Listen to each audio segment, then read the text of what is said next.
Fala, jovem prodígio, tudo bem com vocês? Meu nome é Renildo de Paula, sou professor e biólogo e estou aqui para te ajudar mais uma semana com as atividades do PET. Vamos lá? Bom, antes de iniciar, gostaria de agradecer os comentários, as curtidas e as pessoas que vêm me seguindo nas redes sociais e também no YouTube. Realmente o apoio de vocês é o que faz esse canal todo dia se empenhar para trazer o melhor para vocês. Agradeço a todos. Bom, nós estamos aí já na segunda semana do PET. A gente continua falando sobre matéria e energia. O nosso objetivo de conhecimento é a luz. As atividades desse PET vocês vão achar na página 34, 35 e 36. Primeiro exercício, né? A primeira atividade aí, qual a definição de luz? É a energia radiante capaz de sensibilizar os olhos, ou seja, qualquer radiação eletromagnética cujas frequências se situam entre infravermelho e o ultravioleta. Lembra-se que na semana passada a gente falou sobre o espectro de luz? Então nós estamos utilizando ele novamente. E qualquer amplitude, né, aonde compreenda entre os raios ultravermelhos e ultravioleta, você vai conseguir enxergar as cores. O que são corpos transparentes, translúcidos e opacos? Dê exemplos desses corpos presentes na região onde você mora. Bom, é uma questão pessoal, mas eu vou deixar aqui alguns exemplos. Transparente. Permitem propagação da luz. Então, ou seja, né, quando você tem uma matéria, um objeto que deixa passar essa luz, ele é chamado de transparente. Então, a gente tem aí o exemplo da água, o ar e a água limpa. Poderia ser um vidro também limpo, né? Translúcido, ele permite propagação parcial da luz. No caso aí, você já não tem uma visão nítida. Então, o caso seria, o exemplo seria o nevoeiro e o vidro fosco. Então, você consegue perceber, né, a imagem, consegue talvez até identificar a matéria, o objeto que esteja atrás dele, mas você não tem uma visão transparente como o exemplo anterior.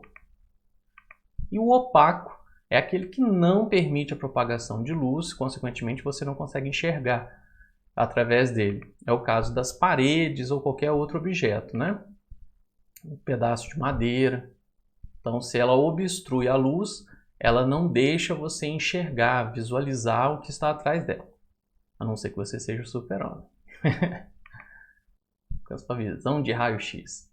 Então, olha como é que se propaga, né? Aí o exemplo do objeto que está interpondo e o observador e o objeto, né? Então, entre o objeto e o observador tem esses planos transparente, translúcido e opaco.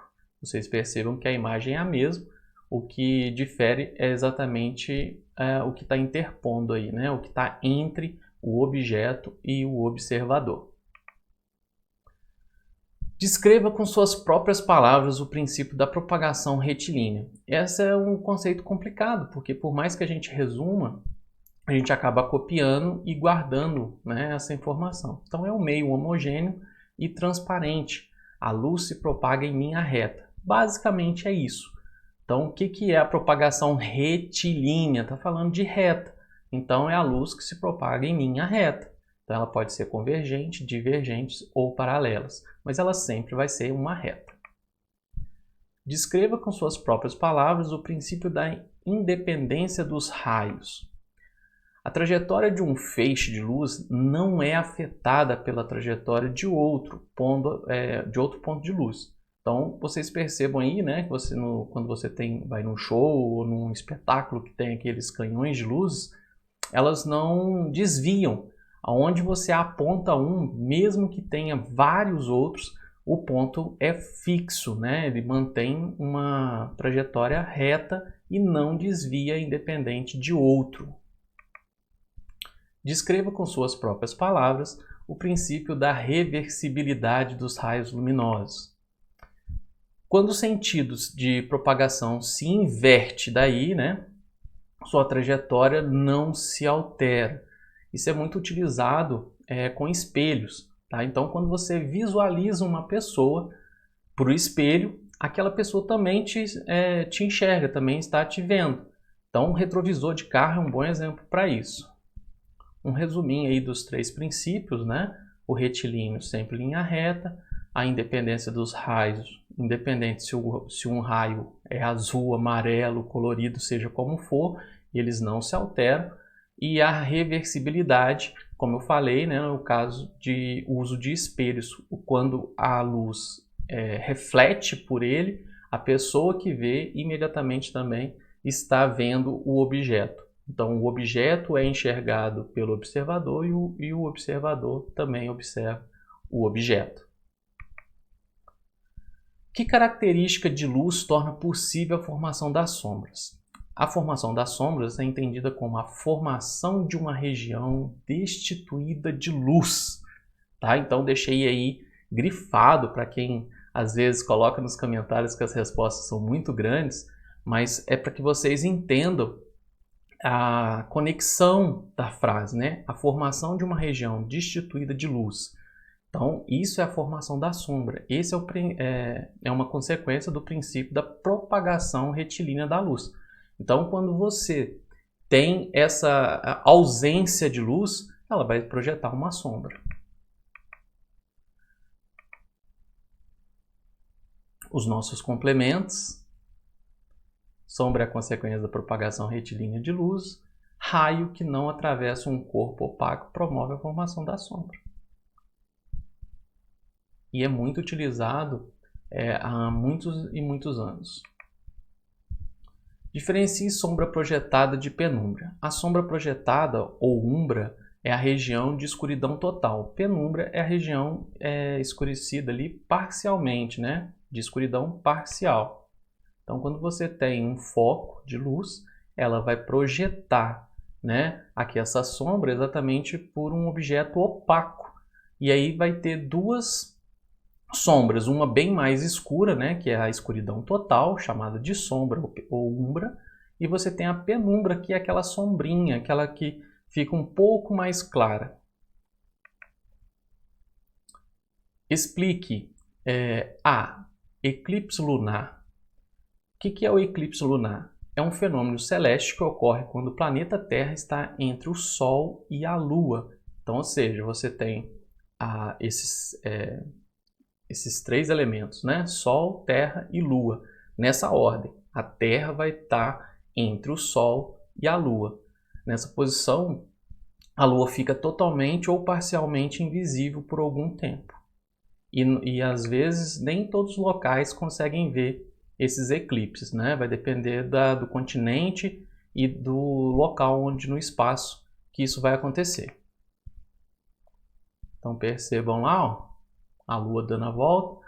Naquele momento, né, onde a Terra está em alinhamento com o Sol e a Lua se esconde por alguns momentos na umbra, né, na escuridão total. É isso que faz o eclipse lunar. E o eclipse solar? É o contrário, né? É um fenômeno raro que acontece quando a Lua está localizada entre o planeta Terra e o Sol. Então, eles se invertem, né?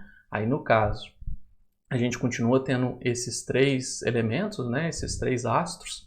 Então, a gente tem o Sol, astro é o Sol, né? Os outros são corpos celestes. Você tem a Lua e o planeta Terra. Então, nessa ordem, Sol, Lua e Terra. Então, nessa posição onde o Sol está alinhado com a Lua e a Terra, ele vai ficar coberto por uma sombra. Ele vai projetar essa sombra e, como eu falei, nem em todo o hemisfério, né? Dependendo aí da época, do ano, da região, às vezes a gente pode ver esse eclipse parcial ou às vezes nem ver. Bom, não deixem de assistir os vídeos que o PET traz, né, como referência para Saiba Mais. Muitos desses vídeos trazem respostas que a gente precisa e servem de referência para os nossos vídeos. E vou deixar também, né, essas outras referências que são a base da onde a gente tirou as informações do PET. Se vocês tiverem alguma dúvida, deixem nos comentários. Curta, compartilhe, não deixe de se inscrever, ativem o sininho para não perder as próximas atividades e me siga nas redes sociais para que vocês tenham acesso, né, aos e-books que eu estou elaborando para auxiliar também e complementar o PET. Então, semana passada eu deixei um sobre ondas e essa semana tem esse PET, esse e-book, melhor dizendo, sobre luz. Está bem completo. Eu usei como referência o PET, o conteúdo, os textos que eles trouxeram, os vídeos também ajudaram a compor esse material e tem muito mais figuras, né, para que vocês compreendam e entendam melhor esse assunto. Espero ter ajudado vocês.